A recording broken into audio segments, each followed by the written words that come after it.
साथ संगत जी, प्रेम से कहना धान निरंकार जी। एक नई साखी के साथ स्वागत है आप सभी का आपके ही अपने चैनल पर।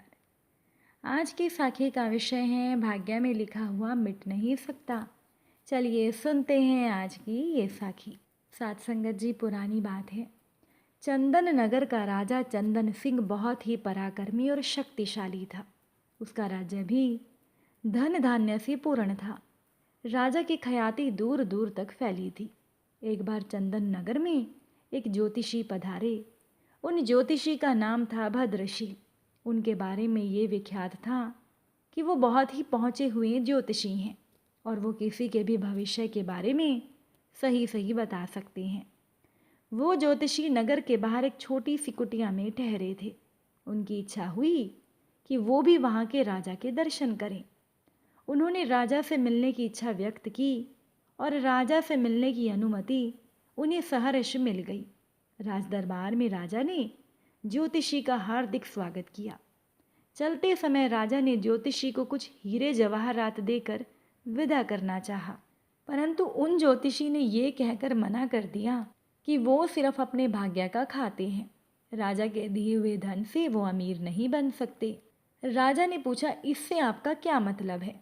ज्योतिषी ने राजा को कहा, कोई भी व्यक्ति अपने भाग्य और अपने परिश्रम से निर्धन या धनवान होता है।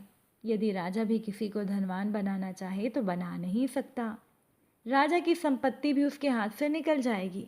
ये सुनकर राजा को क्रोध आ गया। राजा ने कहा, गुरुदेव, आप किसी का हाथ देखकर ये बताइए कि उसके भाग्य में अमीर बनना लिखा है या गरीब। मैं उसको पलट कर दिखाऊंगा। राजा बोले, ठीक है। ज्योतिषी ने कहा, आप ही किसी व्यक्ति को बुलाइए, मैं उसका भाग्य और भविष्य बताता हूँ। ये जवाब ज्योतिषी ने शांतिपूर्वक दिया। राजा ने अपने मंत्री को चुपचाप कुछ आदेश दिया और कुछ ही पलों में एक सजा धजा नौजवान ज्योतिषी के सामने उपस्थित हुआ। ज्योतिषी भद्रशील ने ध्यान से उस व्यक्ति का माथा देखा, फिर उसका हाथ देखकर कहा, यह व्यक्ति गरीब परिवार में जन्मा है और ये जीवन भर गरीब ही रहेगा। इसे खेतों और पेड़ों के बीच में कुटिया में रहने की आदत है, ये वहीं रहेगा। राजा चंदन सिंह ये सुनकर हैरत में पड़ गया। बोला, आप ठीक कहते हैं।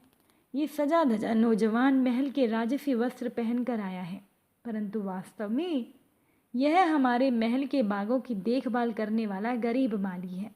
परंतु गुरुदेव, 1 वर्ष के भीतर मैं इसे अमीर बना दूंगा। ये जीवन भर गरीब नहीं रह सकता। राजा का अहंकार देखकर ज्योतिषी ने कहा, ठीक है, आप खुद ही कोशिश करके देख लीजिए, मुझे आज्ञा दीजिए। और ज्योतिषी भद्रशील चंदन नगर से चले गए। राजा ने अगले दिन माली दयाल को बुलाकर एक पत्र दिया और साथ में यात्रा करने के लिए कुछ धन दिया। फिर उससे बोले, यहाँ से 100 कोस दूर बालीपुर में मेरे परम मित्र भानु प्रताप रहते हैं, वहाँ जाओ और ये पत्र उन्हें दे दो। यह सुनकर दयाल माली का चेहरा लटक गया। वह पत्र लेकर अपनी कुटिया में आ गया और सोचने लगा कि यहाँ तो मुझे पेड़ों की थोड़ी बहुत देखभाल करके दिन भर आराम मिल जाता है, अब इतनी गर्मी में मुझे दूर जाना पड़ेगा। परंतु क्योंकि राजा की आज्ञा थी, इसलिए अगले दिन से वो माली सुबह सवेरे चंदन नगर से पत्र लेकर निकल गया। 2 गांव पार करते करते वो थक गया था और धूप भी चढ़ने लगी थी। इस कारण उसे भूख और प्यास भी जोरों से लगी थी। वह उस गांव में बाजार से भोजन लेकर एक पेड़ के नीचे खाने बैठ गया। अभी आधा भोजन ही वो कर पाया था कि उसका एक अन्य मित्र जो खेती ही करता था वो उसे मिल गया। दयाल ने अपनी परेशानी अपने मित्र टीकम को बताई। परेशानी सुनकर टीकम हंसने लगा। टीकम बोला, इसमें परेशानी की क्या बात है? राजा के काम से जाओगे तो तुम्हारी बहुत आवभगत होगी। तुम्हारी जगह मैं होता तो मैं खुशी खुशी जाता। यह सुनकर दयाल का चेहरा खुशी से खिल गया। दयाल कहने लगा, ठीक है टीकम, तुम ही ये पत्र लेकर चले जाओ, मैं एक दिन यहीं आराम करके वापस चला आऊँगा। टीकम ने खुशी खुशी वो पत्र अपने मित्र से ले लिया और 2 दिनों के बाद वो बाली नगर पहुँच गया। वहाँ का राजा था भानु प्रताप। टीकम आसानी से भानु प्रताप के दरवाजे तक पहुँच गया और सूचना भिजवाई कि चंदन नगर के राजा का दूत आया है। उसे तुरंत अंदर बुलाया गया। साथ संगत जी, टीकम की खूब आवभगत हुई। दरबार में उसे मंत्रियों के साथ बिठाया गया। जब उसने पत्र दिया तो भानु प्रताप ने पत्र खोला।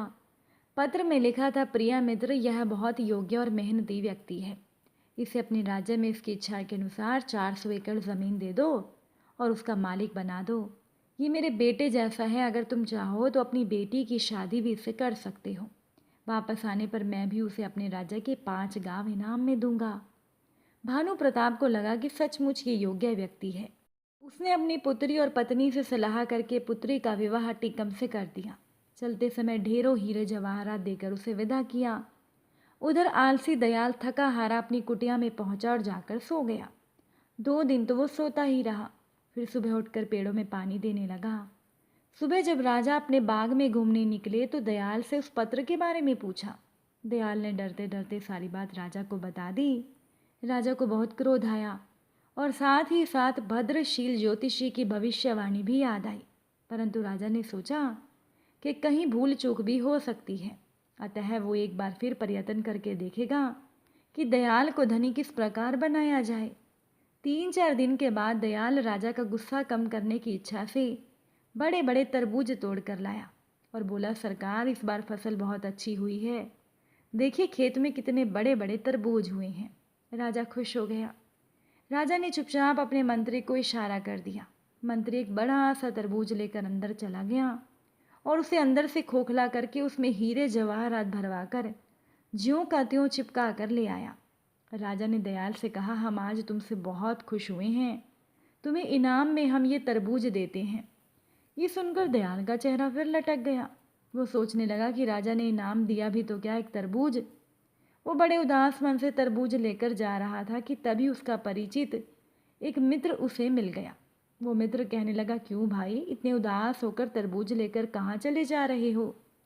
दयाल बोला, क्या करूँ, बात ही कुछ ऐसी है। आज राजा मुझसे खुश हो गए पर इनाम में दिया ये तरबूज। अब तुम ही बताओ कि क्या तरबूज भी इनाम में देने की चीज़ है? मैं किसे खिलाऊंगा इतना बड़ा तरबूज? तो दयाल का वो मित्र बोला, निराश क्यों होते हो, इनाम तो इनाम ही होता है। मुझे ऐसा इनाम मिलता तो मेरे बच्चे खुश हो जाते। दयाल ने कहा, तुम ये तरबूज ले लो। और दयाल तरबूज देकर अपनी कुटिया पर आ गया। अगले दिन राजा ने दयाल का फिर वही फटा हाल देखा तो पूछा, क्यों, क्या तुमने तरबूज नहीं खाया? दयाल ने सारी बात राजा को बता दी। राजा को दयाल पर बहुत गुस्सा आया, पर राजा क्या करता। अगले दिन दयाल ने देखा कि जिस मित्र को उसने वो तरबूज दिया था वो बहुत ही अच्छे अच्छे कपड़े पहने बग्घी में जा रहा था। तो दयाल की तो हैरानी का ठिकाना नहीं था। दयाल ने अचानक से जब अपने उस मित्र से धनी बनने का कारण पूछा तो उस मित्र ने तरबूज का किस्सा बता दिया। ये सुनकर दयाल हाथ मल कर रह गया। तभी दयाल ने देखा कि किसी राजा की बारात सी आ रही है। उसने जाकर पता किया तो पता लगा कि कोई राजा अपनी दुल्हन को ब्याह कर ला रहा था। जैसे ही दयाल ने राजा का चेहरा देखा तो वो तो हैरान हो गया। उसने देखा कि राजसवारी पर उसका मित्र टीकम बैठा था। अगले दिन टीकम से मिलने पर टीकम ने पत्र की सच्चाई बता दी, परंतु अब दयाल कर ही क्या सकता था। अब तो राजा ने भी भाग्य के आगे हार मान ली और राजा सोचने लगा कि भद्रशील ज्योतिषी ने सच ही कहा था। कोई भी राजा भी गरीब को अमीर नहीं बना सकता अगर उसके भाग्य में गरीब रहना लिखा है। अब राजा ने ज्योतिषी भद्रशील को बहुत ढूंढवाया पर उनका कहीं पता नहीं लगा। साथ संगत जी, अगर आज की ये साखी आपको अच्छी लगी हो, वीडियो को लाइक शेयर ज़रूर कीजिएगा। आप सभी से फिर मुलाकात होगी नई साखी के साथ। साथ संगत जी, प्यार से कहना, धन निरंकार जी।